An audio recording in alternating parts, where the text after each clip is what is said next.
e tabua e o si sambe mo rekan roka adoro mo kon tabua ando tele taka na waro na pula FM namba 2 e na sir bola na go ilimo do tele taka na FM na go sa sector to na pula FM bola o tsempo ni valu ngone ni kandabu ni mo kisa o ba chiku na sinu ando tele taka bali na waro na pula FM na bantu na sir o lorima na ga gi suka lambasa to do tele taka na bola FM na bantu na sir Bola FM.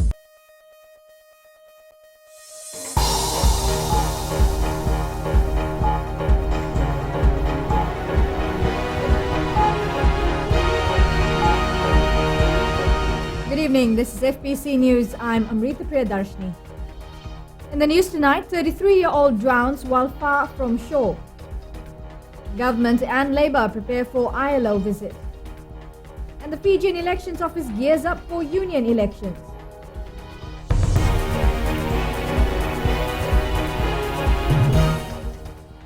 The family of 33-year-old Abdul Nazim Ali, who drowned while swimming yesterday, is still recovering from shock. Tokasa Rainima visited them today and files this report. 33-year-old Abdul Nazim Ali of Nanuku settlement in Watuanga, Suva, went with 8 others from his settlement for a swim after playing rugby for an hour. It is believed he swam further out to sea, where he started running into difficulties. Family members say they are still coming to terms with his drowning, as Ali was a good swimmer. About in an hour time, one of the friend came home and he was telling me that Abdul have been drowned. Shelvin Umesh says Ali moved in to live with them at the age of 12 after he was deserted by his family. He came to stay with us, and from that time he was staying here, and like he didn't have any support from his parents and anybody. So anybody to help or anybody to ask something, it was asking. Police say there are 6 reported drowning cases this year, 4 of which have been confirmed by post-mortem. Police say people should take heed of warnings. I know that different parts of the country are experiencing different, weather conditions, and the heat will obviously, entice people to go out and swim and all that. But it goes back to the understanding of whether or not you know how to swim. Those are some things that you know personally. Ali will be laid to rest tomorrow. Tokasa Rainima, FBC News. The government is preparing to meet an ILO tripartite mission sanctioned last year after the government, the Trade Union Congress and the Employers Federation failed to agree on labour reforms. Now this comes as the Employment Minister Semi Kuroila-Vesau hands over all negotiations to Solicitor General Sharvada Sharma, who chairs the Employment Relations Advisory Board. Maggie Boyle reports. Whether or not a commission of inquiry to Fiji will be a recommendation is the question that the incoming ILO's tripartite mission is expected to answer. Employment Minister Semi Kuroila-Vesau says the negotiations with the parties concerned, the Fiji Trades Union Congress, government and employer representatives, will now be handled entirely by the Employment Relations Advisory Board. The discussions now has been handed over to IREP, the full IREP, which is chaired by the Solicitor General, and he has taken over from the 1st of January, and all matters relating to IREP is now under his jurisdiction. FTUC's General Secretary Felix Anthony spoke to overseas media today, saying he feared a commission of inquiry would eventuate with the change of guard on the negotiations table from the minister to the SG. I'm not aware of that. As far as I understand, the program for the ILO mission is coming through, and they will talk to all the parties concerned as programmed from the 25th to the 29th. The ILO tripartite mission is expected to clear the otherwise muddy waters of what the industrial relations situation in Fiji really is, with parties failing twice to agree to a joint plan on labour law reforms. They will examine the difficulties that has been experienced, and they will file their own report after talking to all the stakeholders and all the parties that have been involved in the discussions. A preliminary report by the ILO tripartite mission is expected in February, prior to the next sitting of the governing body in March in Geneva. Maggie Boyle, FBC News. The Fijian Elections Office is expected to meet with two trade unions this week that are in the process of holding their elections. These are the National Union of Factory and Commercial Workers and the National Union of Public Workers. Akusita Tale has the details. 29 national elections and 80 branch elections for 35 trade unions will be conducted by the Fijian Elections Office this year. The first of the two union elections will be for the National Union of Factory and Commercial Workers that has over 3,000 members. Supervisor of Elections Mohammed Sanim says this will be a major logistics exercise. The election is actually branch level, and there are 30 branches for this union itself, and the elections will be taking place per branch, and we will be actually running elections for president, vice president, secretary, treasurer, and 6 committee members per branch. The union has agreed to postal voting, and the elections office will prepare ballot papers for each union member in order for them to cast their votes from their respective locations. We will be having 33 elections, and once nomination goes out, we will know actually how many unions have contested elections, and that is exactly where we will be taking ballot boxes and ballots. The second union, the National Union of Public Workers, has 351 confirmed members. Shortly into this quarter, we will be running a awareness session with trade unions to explain the manner in which the Fijian Elections Office conducts union elections, and we will be working with the unions to ensure that the process for their elections is smooth. The Labour Ministry has confirmed that 78 trade unions are registered with them. However, only 35 will hold elections this year. Akusita Tale, FBC News. The Fiji Police Force says investigation into the series of robberies in the Southern Division is continuing. FBC News yesterday reported on a series of robberies that occurred in Mana Street, Narere, Nasinu over the past weeks, and residents say they have been living in fear. Spokesperson Anna Naisoro says a task force has been set up in the Southern Division that have made arrests in relation to some cases. Naisoro says they have been given resources and there should be no excuses on how they are executing these cases. At the end of the day, we can also ask for community partnership in terms of cooperation, in terms of keeping their homes safe, ensuring that they report any suspicious activity in their neighborhood, as quickly as possible, so that we're made aware of it. But all these cases we take seriously, and task force is looking into it. The force has similar task force in other divisions to investigate robberies. Still to come on FBC News, Education Minister refutes claims that new graduates were underpaid.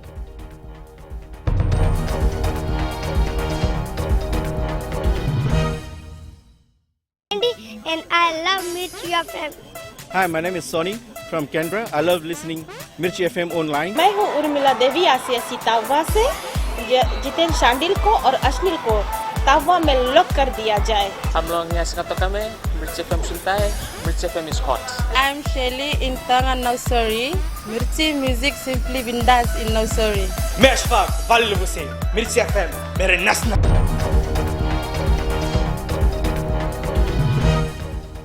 Welcome back. You're with FBC News. Education Minister Dr. Mahendra Reddy has directed the Fijian Teachers Association to get correct information before making any claims. This comes after FDA made claims at the ministry's public consultation that some new graduate teachers were paid only $10,000 in salary. Ali Kimbia has more.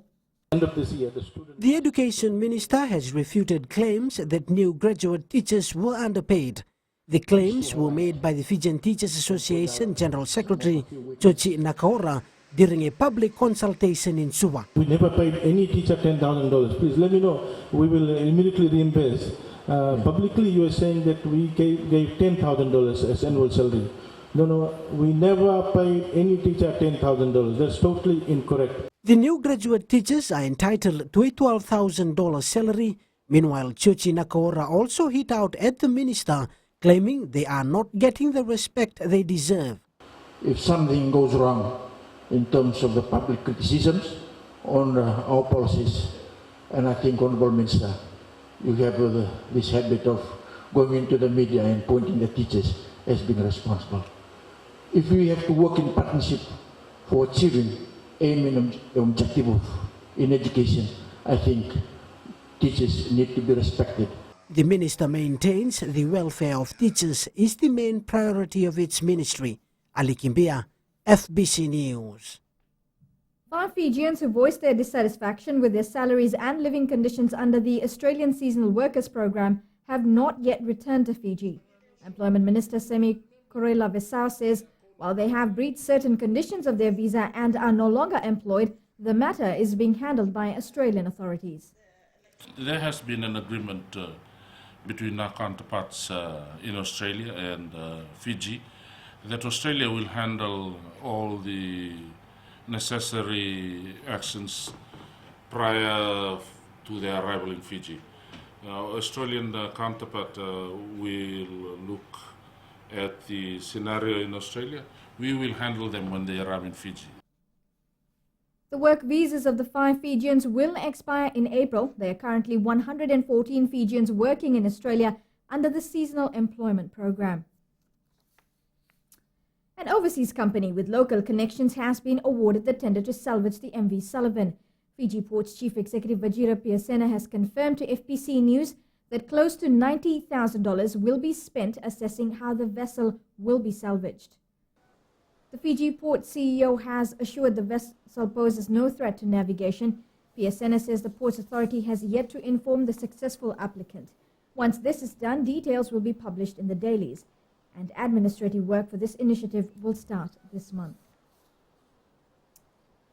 Work is underway to help residents of the remote community of Muaniweni, Nosori, after a wooden bridge serving their area collapsed under the weight of a gravel truck last week. FRA Communications Officer Honorina Umu says they have arranged for bus turning circles to be formed at both sides of the bridge, along with footpath across what's left of the bridge. He says both will all be completed by midweek. One resident, Prashika Prasad, told FBC News the people and the farmers in the area are finding it difficult to travel to and from Muaniweni, as the Wailasa Bridge access was the shortest way. FRA design engineers will determine the costs of repair or replacement of the bridge. They're expected to have a report in about 2 weeks' time. And we have Jamie now with the latest in sports. Thank you, Amrita, and good evening. Coming up, German national team arrives for Coral Coast Sevens. And Ulayasi Tamanisau boosts Fiji futsal team for OFC playoffs.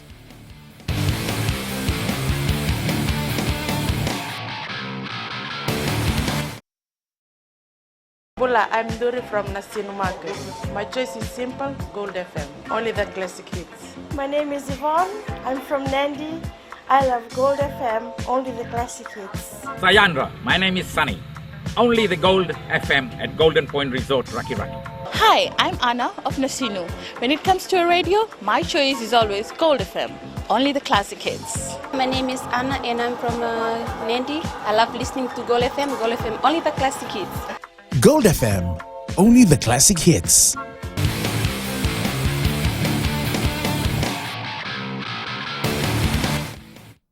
The German national team has travelled quite a distance to be part of this week's Bailey's Fiji Coral Coast Sevens. The team will be making its first appearance at the tournament and will face a tough challenge being pooled with defending champions Police as well as Ndabeta in Westfield. Josephine Avula caught up with the team today. Arriving in the country for the very first time, these players are already keen to compete at the much-anticipated Sevens tournament. We're coming for the Sevens tournament. It's a great opportunity and honor for us to play here at Fiji, the home of Fiji of Rugby Sevens, and yeah, we're really looking forward to it. Mers says they have a solid lineup, but also believes there is still a lot more to learn in Fiji, which is dubbed as the home of Sevens. He adds the players are also looking forward to see where they stand against the Fijian players. We want to compete against the Fijian style. We have a different game pattern, and we hope we can match up the Fijians on the field and show them what we are capable of in the tournament then. Having learned about the Coral Coast Sevens last year, Coach Chad Shepherd says they will use the opportunity to build up for Hong Kong Sevens in April. It's definitely going to be tough. We've got the reigning champions from last year and Devita as well, and Westfield, so very, very tough pool, but that's what we came for, to be tested by the best, and it's going to be a great experience for the guys. The Coral Coast Sevens begins on Thursday and ends on Saturday at Lawanga Park in Singatoka. Josephine Navula, FBC Sports. Ratanavula College will be the only secondary school from Nandi to compete in the Coral Coast Sevens Under-19 category. Recently affiliated under Nandi Rugby Union, the team will be fielding players mostly from year 11 to 13. The side has been training from last year and will be using the tournament to prepare its players for the new rugby season. A total of 12 secondary school teams are confirmed for the Under-19 competition in the tournament that will be played on Wednesday at Lawanga Park in Singatoka. Meanwhile, the Vodafone Fiji Sevens team wishes to maintain its spot at the top of the standings after the next two legs of the World Sevens Series. Captain Osea Kolinisau says they are happy with the results so far and will be even happier to remain at the top after the Sydney leg. Fiji currently leads the standings with 35 points. It's a really good position and achievement from the last two tournaments. And when the dust settles in Sydney, we want to stay in that position. Meanwhile, the next tournament of the series is the Wellington leg, which will be played on the 30th and 31st of this month. And of course, you can catch that live on FBC TV. Silver goalkeeper Uleasi Tamanisau has joined the Vodafone Fiji futsal team in preparation for next month's OFC futsal playoffs. Tamanisau is joined by Fiji national under-20 rep Altaf Sahib, and both are expected to add more firepower to the side. Rohit Deo reports. We are very optimistic in regards to... The recent tour to New Zealand proved that Fiji lagged in the goalkeeping area. The team is hopeful that Uleasi Tamanisau's inclusion will strengthen the side. Being one of the most experienced stoppers in the country, the Silver Rep is looking forward to the stint. I'm really looking forward to preparation for the upcoming Oceania, especially with the boys. Especially this is a totally new game as far as the five-a-side is concerned. As I've been played much of my soccer career with 11-a-side. So joining five-a-side is quite a good experience and also will be a challenging, especially being in the goalkeeper's position. Fiji conceded an average of 4 goals per match during its recent tour to New Zealand. Team manager Amitesh Pal says Tamanisau has joined the team at the right time. We have included some experienced boys, like the position which we lacked, for example, goalkeeper and a few midfield players, we have included it. The morale in camp is high, and although being the host, the team is under no pressure. We going in as underdogs, there's not much pressure on us, even though we're playing at home. Especially playing against some of the highly rated, skillful and experienced sides. So we do not have that much pressure on us, even though we're playing at home, but we'll give it our best shot so that we may achieve a favourable outcome at the end of the day. The tournament begins on the 8th of next month at the Vodafone Arena in Suva. Rohit Deo, FBC Sports. Meanwhile, Tamanisau's inclusion in the Fiji futsal squad has given Suva Football Association more problems to deal with. Suva will now be without 8 of its seasonal players for the champion versus champion series against Nandi later this month, with 7 players already in the national under-23 side that will tour Spain. Suva FA President Mahen Prasad says they have written to Fiji Football Association asking them to postpone the first match to a later date. Fiji FA CEO Bob Kumar says they will look into the matter and get back to Suva FA. The first leg of the CVC is scheduled for the 31st of this month. And that's it from sports this evening. It's back to Amrita now with business.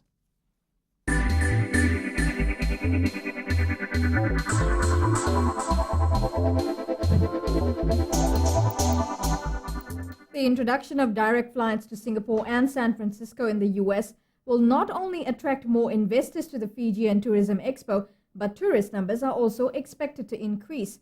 Well, this was revealed by the Minister of Trade and Tourism, Fayaz Koya, in an interview with FBC. Farzana Nisha has more. Trade Minister Fayaz Koya says one of the main focus for the Fijian Tourism Expo this year is to market the announcement of the flights to Singapore and San Francisco. He says the two destinations are part of Fiji's traditional market, but the main focus would be that these are the growth areas for us in terms of India and China. There's a bigger lot that will be coming to the expo in terms of operators out of buyers and sellers coming to the expo.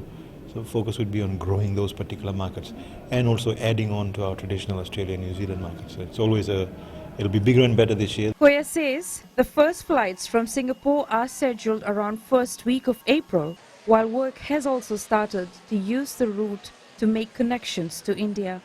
It also works as a feeder station for us in terms of people traveling from Europe. So they come from Europe directly to Singapore and then directly to Nandi, which is fantastic news for them, so they're not going elsewhere and longer flights, etc. But yes, it'll be a whole lot more numbers that we're looking at in terms of out of India and other destinations that are connected to Singapore. The Fijian Tourism Expo 2016 will be held from 3rd to 6th May with the theme Team Fiji. Farzana Nisha, FBC News.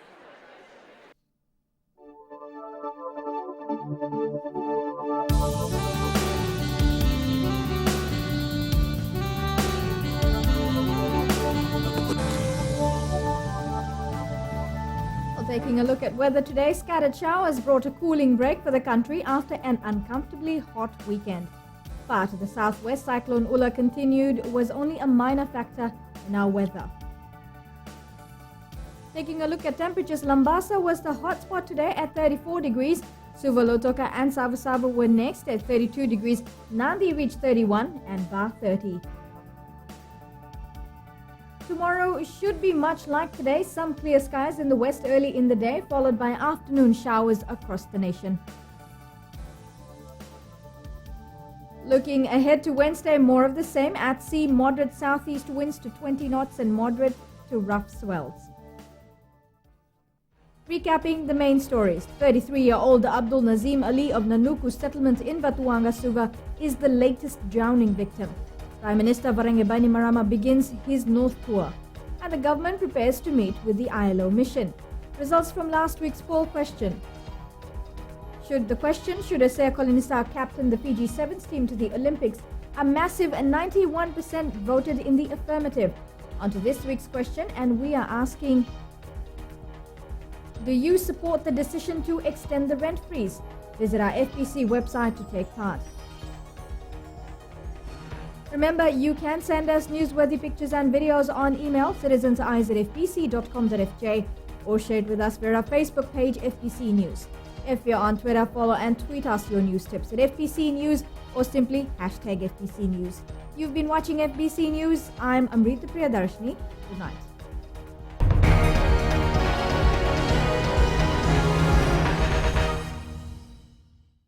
Hi, my name's Liviana Valentine. I'm from Nandi and Today FM rocks. My name is Ateza. I work at Golden Point Resort.